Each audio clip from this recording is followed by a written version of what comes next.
খসড়া ভোটার তালিকা প্রকাশের পর সোমবার থেকে রায়গঞ্জের বিডিও অফিসে শুরু হয়েছে নথি যাচাই ও হিয়ারিং প্রক্রিয়া। কিন্তু সেই হিয়ারিং নিয়েই এবার ক্ষোভে ফুঁসছেন সাধারণ ভোটাররা। নির্বাচন কমিশনের তরফে ইতিমধ্যেই প্রায় 11,500 ভোটারকে নোটিশ পাঠানো হয়েছে। মূলত যাদের সেলফ ম্যাপিং সম্পূর্ণ হয়নি তাদের উপস্থিত থাকতে বলা হয়েছে বিডিও অফিসে। কিন্তু অভিযোগ উঠছে যাচাইয়ের নামে হয়রানি। ভোটারদের একাংশের দাবি 2002 সাল থেকেই যাদের নাম ভোটার তালিকায় রয়েছে নিয়মিত ভোট দিয়ে আসছেন, সংশোধনের পরও সঠিক তথ্য থাকা সত্ত্বেও তাদের ডেকে পাঠানো হচ্ছে হিয়ারিংয়ে। কেউ বলছেন নামের বানান ভুল, সংশোধন হয়ে গিয়েছে বহু আগেই, তবুও নোটিশ এসেছে। কারোর অভিযোগ একই পরিবারের একাধিক সদস্যকে অকারণে হাজিরা দিতে বলা হয়েছে। সবচেয়ে বড় অভিযোগ এই প্রক্রিয়ায় চরম ভোগান্তির শিকার হচ্ছেন দিন আনা দিন খাওয়া মানুষরা।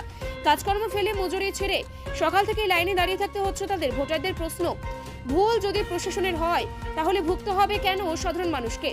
হিয়ারিং লাইনে দাঁড়িয়ে থাকা ভোটারদের ক্ষোভ, দ্রুত ও স্বচ্ছভাবে এই সমস্যা মেটানো হোক, অযথা যেন আর হয়রানি না হয়। এই প্রসঙ্গে ভোটাররা আরো কি বললেন শুনবো। দিদি, আপনার নাম?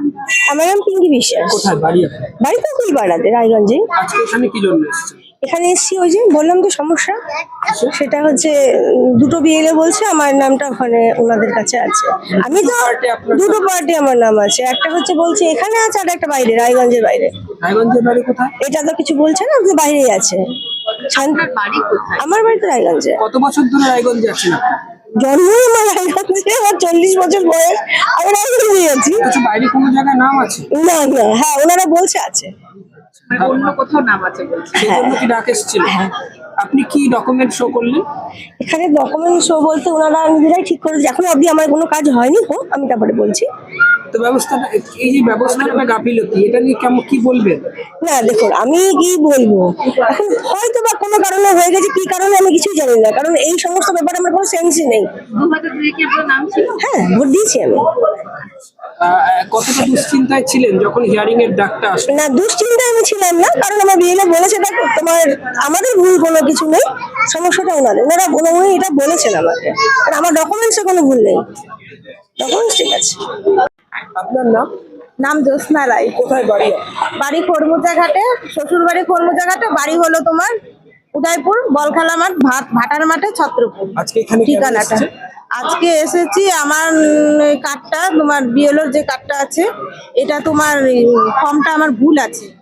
বাবার মানে ঠিকানা, বাবার নাম এইসব ঠিক মানে ভুল আছে দেখে আমি এই সমস্ত কাগজপত্র নিয়ে আসছি। এমনকি তোমার ইসে বাড়ির দলিল চেয়েছে, এমন ভোটার কার্ড, আধার কার্ড এগুলো চেয়েছে। তো আমার বাবা মা মৃত, এমন আমি রায়গঞ্জের জন্ম, আর আমার বার্থ সার্টিফিকেট অবশ্য আছে, আর তাই এর জন্য এসেছি। বার্থ সার্টিফিকেট দেখাবেন আপনি? হ্যাঁ, বার্থ সার্টিফিকেট দেখাবো, বাড়ির দলিল দেখাবো, আমার ভাই আছে সাক্ষী, ভাইকে নিয়ে আসবো। ভাই আসতেছে। যখন নোটিশটা পেলেন টেনশন হচ্ছিল, চিন্তা হচ্ছিল? হ্যাঁ, চিন্তা হচ্ছিল তো অবশ্যই, বাংলাদেশ যাব নাকি। তো বলছে না তোমার তো বার্থ সার্টিফিকেট আছে, তুমি তো এখানকার বাসিন্দা, তোমার আর ভয় চিন্তা কারণ নাই। এখন দুশ্চিন্তা হচ্ছে? না না, দুশ্চিন্তা কেন হবে। আমার ভাই, আমার স্বামী বলছে তুমি তো এখানকারই, তোমার মা বাবা এখানকার।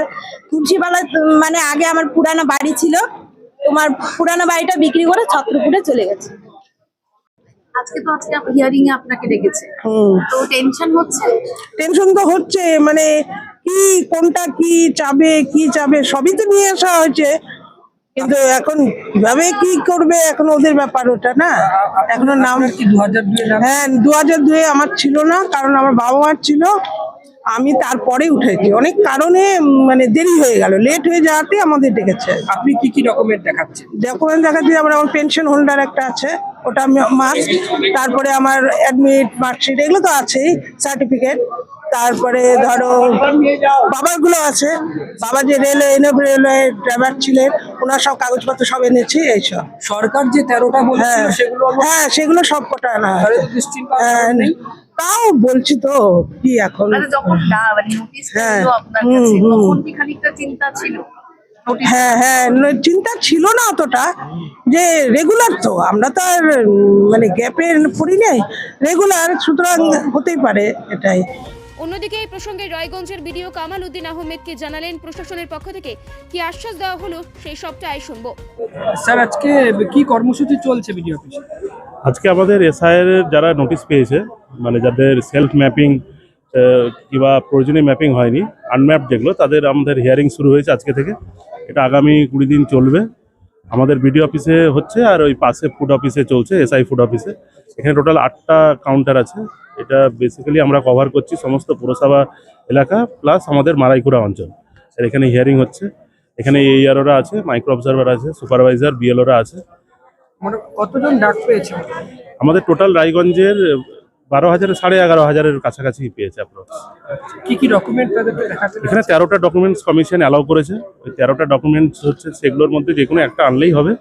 তাছাড়াও যদি তাদের বাড়তি কোনো ডকুমেন্টস থাকে এই 13টার বাইরে, সেটাও অ্যালাউড হবে। দেখে মানে যেই ডকুমেন্টসে তার প্রমাণ হবে রেসিডেন্সি, সবটাই অ্যালাউড হবে। কতজন অফিসার থাকছে? এখানে অফিসার আমাদের প্রত্যেকটা টেবিলে 4 জনের টিম আছে, 4 থেকে 5 জনের টিম আছে। আর এখানে টোটাল 8টা কাউন্টার আছে। কতগুলো জায়গায় হচ্ছে?